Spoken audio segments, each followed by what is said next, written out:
Zach always felt that he was less than. So it's more self-esteem things, I think. Yes, thank you. That would have probably given him a few more tools to be able to deal with life day to day in the classroom. As I say, the academic end of it was no issue. It was just, you know, not being the weird kid at the end of the table, or not being the one with the label, or not being the one that was always so different or couldn't relate.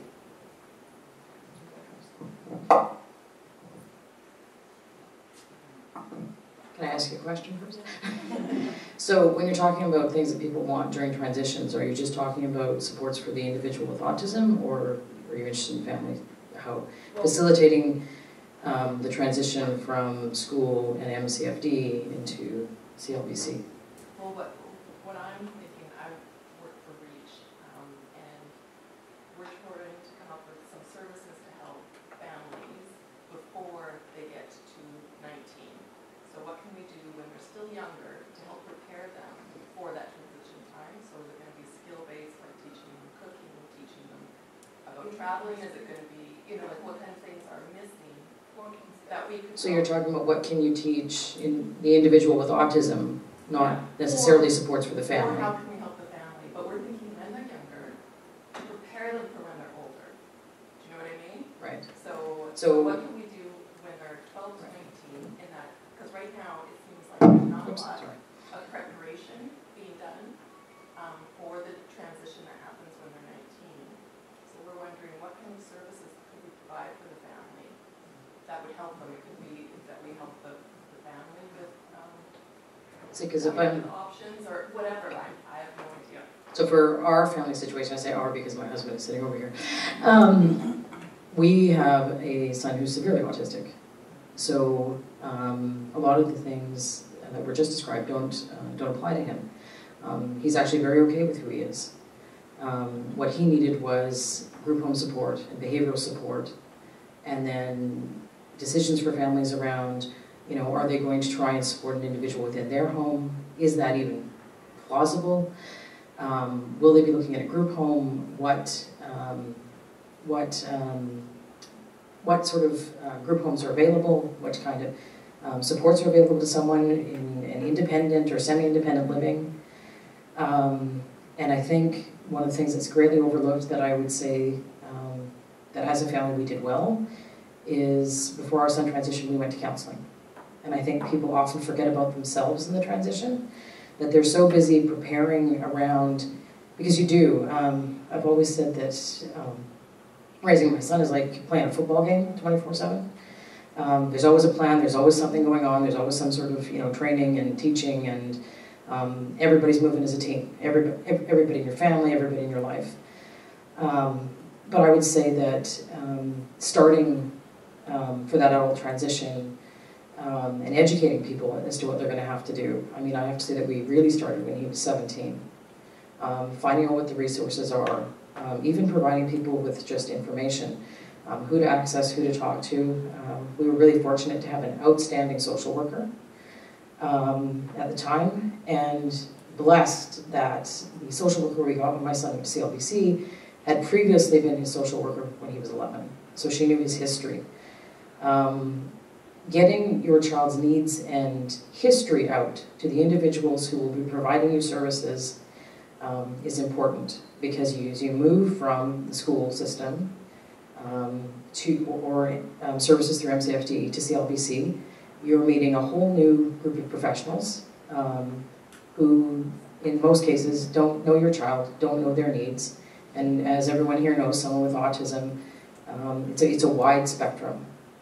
I think what was most important for us was letting people know and continuing to advocate. Our son is very severe in his behavior. I'm going to get through now.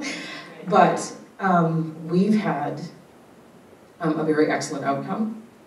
And part of that was learning who to see and really working with the professionals from MCFD and CLBC.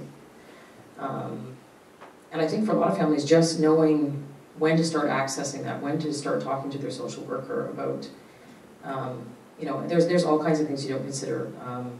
Banking, finances. I know for individuals who are higher functioning that's different, but when I'm thinking of my own experience with someone who's not going to be able to support himself individually, you know, with a job or live alone. And what Tamara was saying about networking with other families, getting together with groups of people that have children like yours, because we've been very fortunate to have done that and develop a facility where Connor's living, where there's actually 4 individuals with very similar needs that are supported, and it's become actually, we also kept in mind all the time being cost effective, because there isn't an infinite amount of money, and you know, we are conscious of that. So having resources on one site for 4 individuals was much more cost effective than having 4 individuals living on 4 separate sites. And we came into CLBC when there was a move away from group homes, which has been backed off on, I think, slightly since then, for people living on their own. And there's all kinds of benefits for him living as a group. And I'm talking probably too long, so I'll stop now. There's a question by email that's related to what you just said, Michelle, so I'll just... So one of the parents wrote that their son has just turned 19 and transforming into adulthood, transitioning into adulthood has been very stressful for the whole family, and that in particular they find it very exhausting emotionally to have to search out and find the various programs, fill out paperwork, figure out who to speak to, what they should be doing. And so he's asking, or he or she, I'm not sure, is asking, do you find that there are just people who give up or don't actually go through with disability support, or disability support way too late in life, that they've actually missed out because the process is so difficult and challenging? I would love to. I just wanted to say one thing in terms of, because I'm not one of the parents on this panel, but I am a parent of a son who has attention deficit. So my experiences as a parent have been a bit different, but challenging nonetheless, because there are no supports for that. And he actually had a nervous breakdown at 17 in high school. So in terms of parent support, it's really tricky. And the families that I work with, family counseling is really hard to access. Just life counseling as you go through the stages is really hard to access. That would be the thing that I find to be the biggest deficit. And I don't care if your kid is in diapers, like a lot of my kids, like, I mean, age-wise, actually they are in diapers a lot longer sometimes too, but, you know, like toddlers right through. I have a lot of parents who, for example, do give up. I've seen families get a diagnosis of, you know, at 18 months, 20 months, 24 months, and never find a behavior consultant and actually never access their funding because they're so overwhelmed by the process. I've seen families make decisions and not be aware of the gamut of possibilities and, you know, truck along a route that maybe somebody else carved out and might have worked well with them, but not for this family. And just the huge gaps, the anxiety, the depression, you know, we run a Google group. It's an online group for parents. Myself and a colleague are the only professionals on it. It's only actually because one of the parents asked us to start it. It wasn't because we wanted to be the only professionals on it, but it's 100% parents. There's about 150 members now. It started about maybe 7 years ago, and it's a resource for parents to get together. 100% endorse what Michelle's saying in terms of, you know, when you got little kids and the world is your oyster and you have a lot of faith that things are going to work out for your family and you work really hard with your kid, and then there's a separation. Some kids go that way, some kids go that way, and at what point do you start to recognize where your child's at, and at what point do you actually start looking at the resources that are going to be the best match? And I don't know, I don't have a solution, but that's what I notice as being the hardest for families. So if I would suggest then, and we've heard this actually in other our family forums that we've had like this, that parents really need some kind of navigator, some kind of navigation system to help them sort these things out. Even myself as a professional, when I help families get access to CLBC or various other things, it's challenging for me as a professional to pull all the information together. I can't imagine, and then to have to help the parents understand you know, all the criteria in this form and that form. So they really need some support there. I was just going to make a comment on that. In my family, we have ASD throughout. My older sister has gifted children. My younger sister has children on the spectrum. My son has Asperger's. So we have a full family. And she was telling me, because she tutors for families, because lots of them are homeschooled, they can't get into school, they have really issues. Most of them are in that middle school range where they don't fit. And she keeps telling me, you need to start a thing where you go to their house and you are an ASD resource navigator. So you say, you just listen to what they need, and then you go, okay, here's what we'll do. And then they can give it to you, and then you can then, they need an in-betweener, like at the last session of when, first one, we need somebody like that that can help you in the middle. That kind of works for nobody but everybody. Really clear. That's not attached to federal, provincial, community. There's so many organizations. It isn't. So you just kind of need something up. But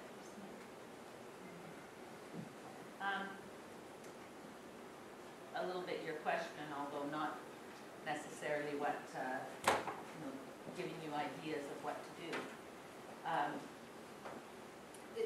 Part of the issue is that people start thinking of transition when their kids are 18 and 19. And we have an almost 21-year-old too. And we have done a lot of parent advocating. We were in the original Autism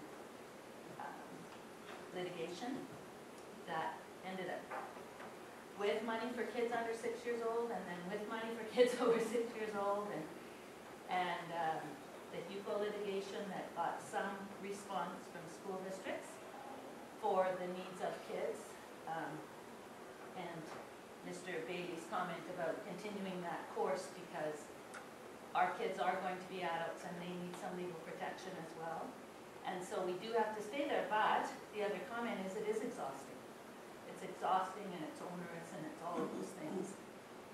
And I'm glad that Michelle and Dennis had really great support from their social workers and CLBC and so on. And we have had very nice people that we've worked with there too. But I don't always feel like it's been support. Sometimes it's been information. And the hardest thing that I think the families I deal with talk about is that everyone gets a different answer for the questions that they ask. So I think this is huge. This is huge that we have different answers, we get different amounts of money. You seem to need to know the answer to the question before you ask it, because there are resources out there and they are not, I don't want to say honestly, because I'm not suggesting that people are dishonest or that they're bad people or anything like that. But there is not a lot of information about what really is available to families. Resources are limited, and it's like they don't they're limited, but they're doled out differently too. Oh, I'm agreeing with you. Yes, yeah. if I talk to, and I have been connected since my child was 3 with parent groups and with advocacy, and I feel like we've worked really hard. And even within within the group of parents that have been advocating together, the funding has been disparate in enormous ways. So I want to go back to also, I feel like I have been connected like that, and yet when it came time to work with CLBC for whatever our son's transition funding was going to be, the message was, oh, you should have started this at age 15. And I think to myself, well, I don't think there are many people who've worked harder at being informed than we have, and how would I have known that? Like, I wanted to say, like, where did that come from? But I will say that our most successful thing that we did for our child was to sit down about 7 years ago and bring in, I love Michelle's comment about it's like you have to be on a team all the time, whatever the terminology is, and I just wrote down, using that metaphor, you need a playbook, right? And one of the things we did was pull together our team folks, people who are near and dear to us, family people, professional people, ourselves, and we actually wrote a document for ourselves called Alex in 2020. And it was, if we were to feel like things were good for him, what would his day look like? A day in the life of Alex 2020. And we each went away and wrote our own little day picture. And then we came together and shared our pictures. And of course it was very interesting because we come at it from who we are and what we believe and what we love and what we think is important. But it gave a big picture, and it allowed us then to plan specifically for those pieces. Because otherwise it's too big. It's just, you know, this is who I wanted to be. Well, what we know about autism and learning is that it's specific and it's stat-based. And that's what we had to do. So that's my biggest recommendation to people is what do you want their life to look like? And whatever age they are, whether they're 13 or 12 or wherever you have your kid right now, or 20, like mine. What gets them there? What gets them there specifically in a teaching perspective? Because that's what it is. Sorry, that was a big I just wanted to say something, Barb. I didn't, I apologize, I didn't mean to make it sound, I think I made it sound too easy when I said we had a great social worker. What I meant by that, no, but what I meant by that was that she started us early about things that I didn't know. And that's But there's a reason I liken this to football, right? I don't say that, you know, this is like, you know, some easy game. Raising a child with autism is like playing football. You get bashed around pretty hard out there. You know, we've done, during the main 2 years of Connor's transition, it was pretty much a full-time job for me to advocate. And I was going to school and working on top of that. And school and work suffered because I was called to meetings because I met with people when they could meet with me. There was a lot of sleepless nights, there was a lot of stress, there was a lot of pressure. There's a lot of, when you talk about transitions in families, one of the things for me that I see in my own family, and I see a lot of is the siphoning off of friends and relatives. The people who leave you behind because your child and your life are different. So you do gather up teams. You do find out who really cares. And it's a short list, right? But I think that, you know, individuals like yourself, and like I say, you and I we were in the case together. when our kids were 3. Yes. 21, and we're still working. Yeah, Connor was 5 when we started. But it's, you know, it's very difficult. And I know what you were saying about, because is there someone who could go into people's individual homes and sit down with them and spell out all the different things from all the organizations, and that's my dream too. But at heart, I am a fiercely practical girl. And I know that there's not funding for that. And if there was funding for someone to come and spend that sort of time with me in my home, I am the kind of individual who would say, well, give that to me so I can run a home program. And I'll try and figure it out on my own, which is not helpful. I think one of the most helpful things that I've seen working, I think, as a behavior interventionist and seeing families who have more support and have funding that I didn't have when I started with my boy, is things like the service provider list, the ACT list, that you can find consultants, you can find SLPs, you can find you know, individuals like Joe sitting beside me.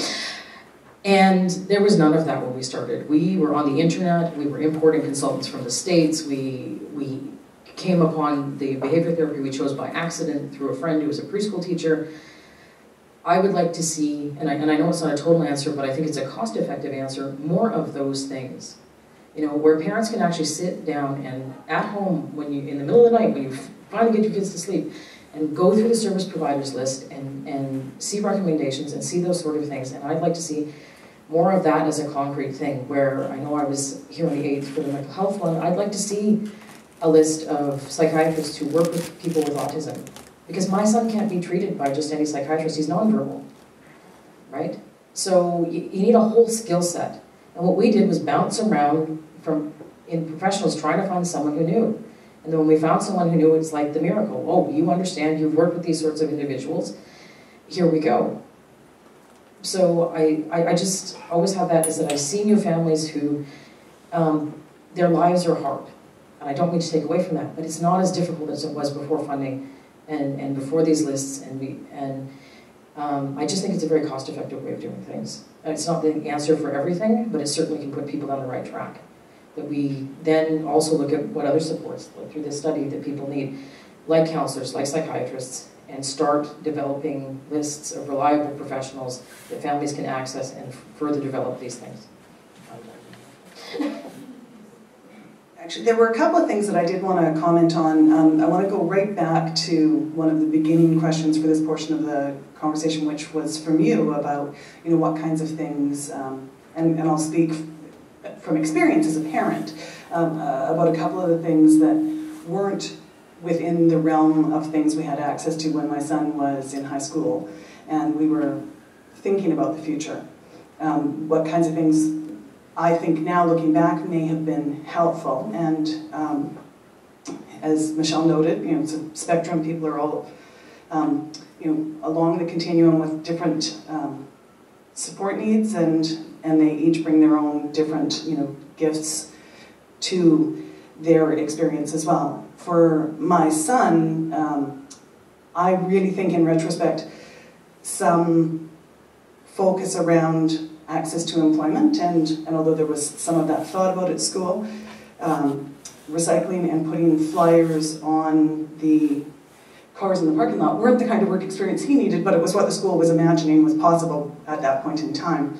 We know for employment for everybody, if you've had your first access or opportunity during your high school years, you're going to have a higher likelihood of having employment in your adult life.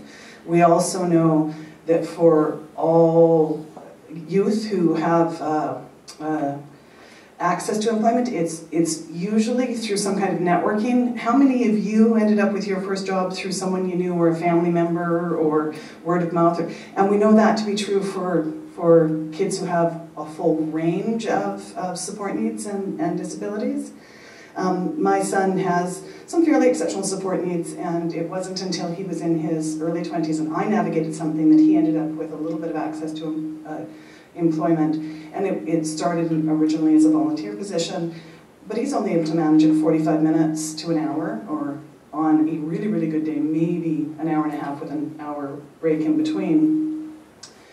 And that was never imagined as part of his future when he was in high school, and for us as parents, that wasn't on the radar for us, so having some facilitation of that or thoughtfulness around that would have been helpful.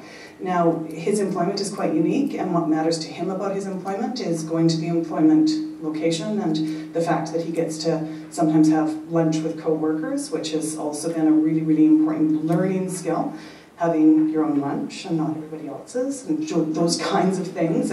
But he's highly motivated by food, so we looked at what makes him want to go there. Certainly it's not the office tasks that he's learning to do. He's willingly doing them because we've looked at ways to introduce them. But he's only doing what he's doing because he's motivated to do it for the same reasons most of us are about the employment, right? Like, what do I get out of it? For most of us it's a paycheck and social opportunities, and we get out of it what we need. The other thing, and I think, was it Michelle? Is that your? Barb.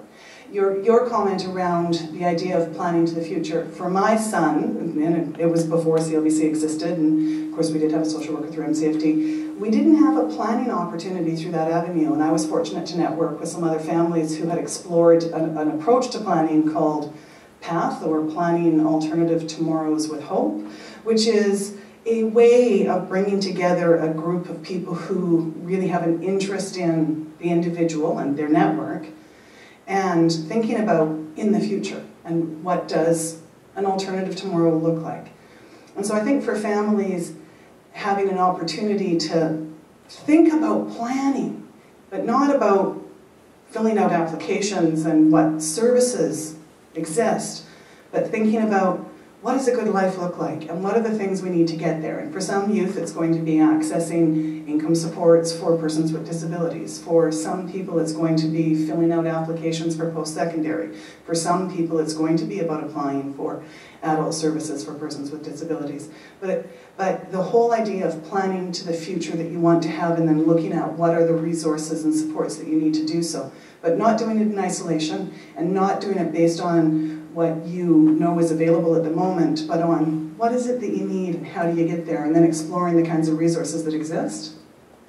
And the one last thing that I wanted to comment on, and this isn't in terms of my personal experience, but it's in terms of one of the things that has occurred, talking about your experience of navigating with CLBC. I mentioned before when I joined CLBC I was a manager of children's services, but of course we all know children's services and adult services are now being delivered in 2 different areas, which has created new challenges for people.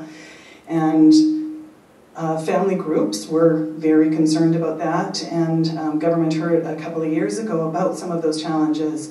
So there has been a new program area introduced. It's still in a demonstration or pilot phase, was only rolled out just before Christmas last year, and it's services to adults with developmental disabilities through the Ministry of Social Development and Social Innovation. At this point in time, the only adults who are able to access that are adults who are eligible for CLBC, or youth who, here we go with definitions and policy, so young people who are either with MCFD or becoming eligible for CLBC. So they'd have to meet the intellectual or developmental disability criteria for CLBC.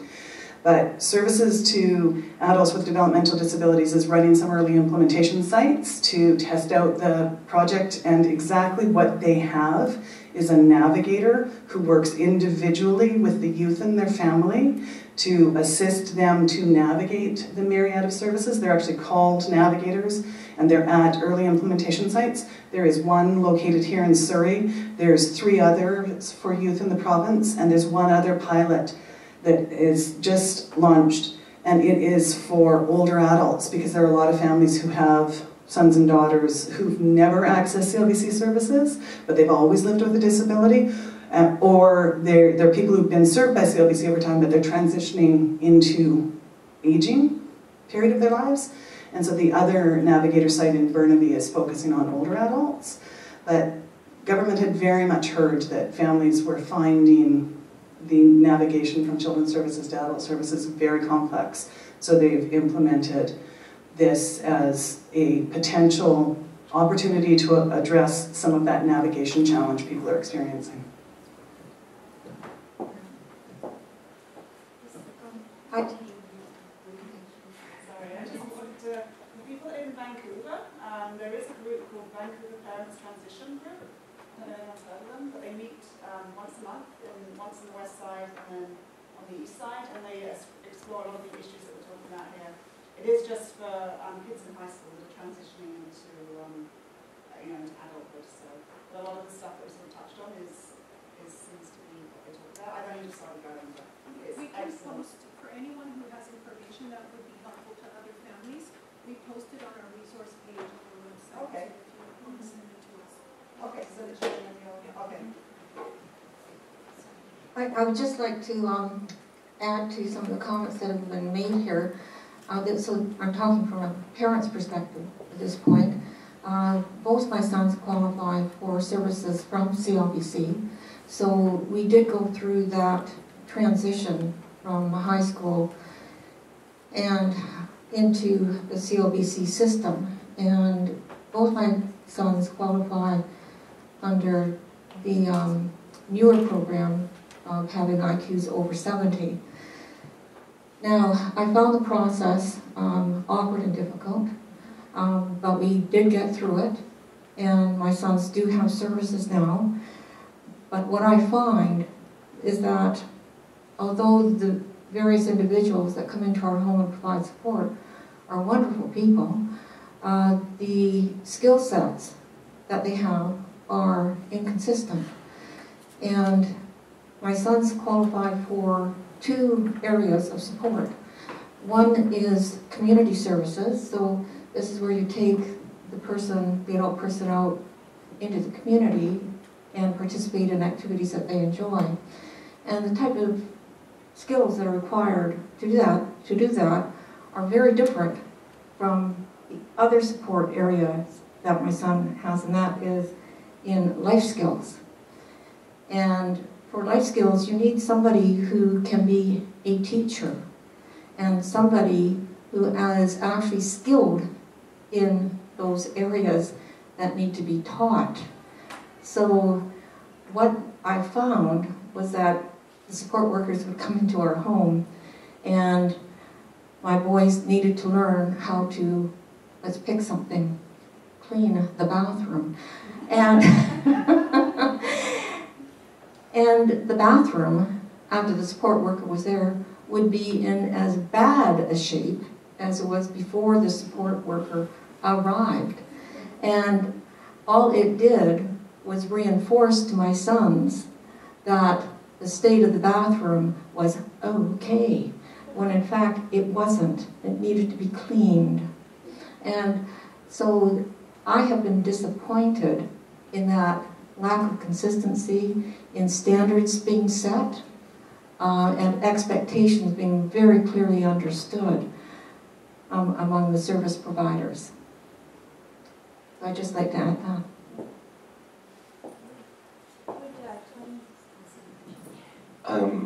I really just want to emphasise what many of the panellists and questioners have said about difficulty of accessing services, because there's a sort of elephant that's not in the room.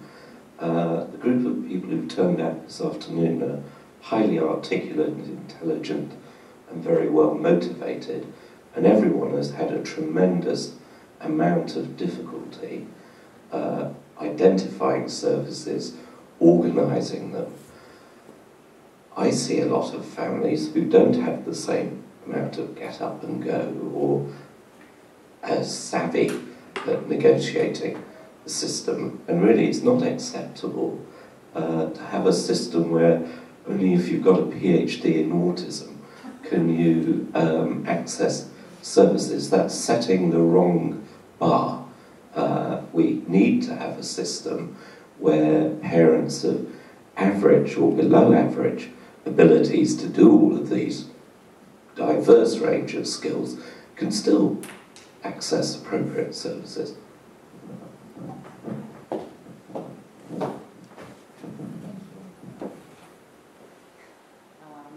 Monopolize, but it's making me think of a couple of things. One, Tamara, your comment about recycling and putting flyers on cars because that's what people can imagine that our kids can do, really hit a chord for me, because that's why we have to take over as parents.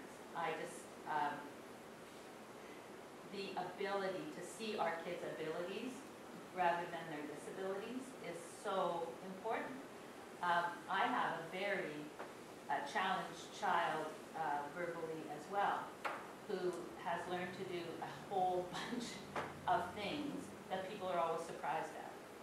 And we need people who see that. We need people who are not,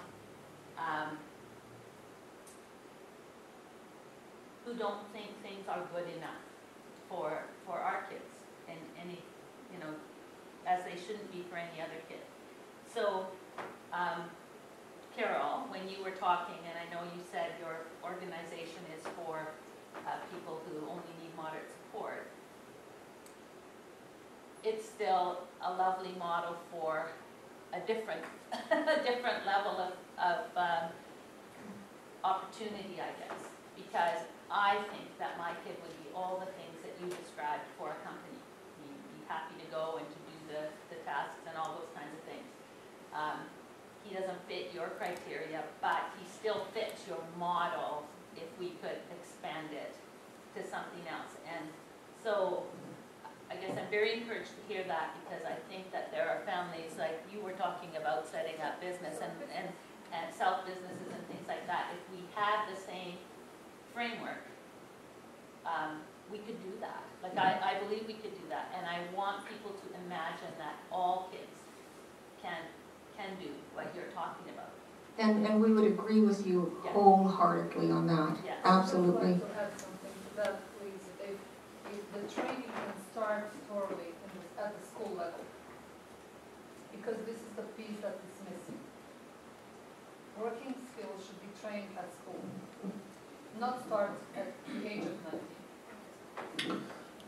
So Just one other thing about a skill set and training, and I'm throwing this out again as something that we've been harping on with CLBC, is that the comment about the bathroom looking the same, about people who are trained. We have some ability to train people. Our experience is that when our requests for funding are constantly turned down if they are funding for training. And, in the things that we want for our kid, we want to have monies that we can spend on training people that they are working with, so that it's worth the time that's spent with them. And we need to have that opportunity to train. There needs to be an okay category in the funding about training. What we argue for that, and the amount of money that they came up with for training, like $25 a month or something like that, is laughable. It is not helpful, and our kids need training. Our kids need to work with people who are well trained. We're happy to train them, but we need that. We need just the same pot of money, but go back to what we've always asked for from the beginning when Pete was first working on this. The individual funding is absolutely critical, and this accountability is fine, but we need to be able to match the training and so on to what our kids' needs are. Employment training, or toilet, how to clean a toilet. All of those things require people who don't just come and provide custodial care for our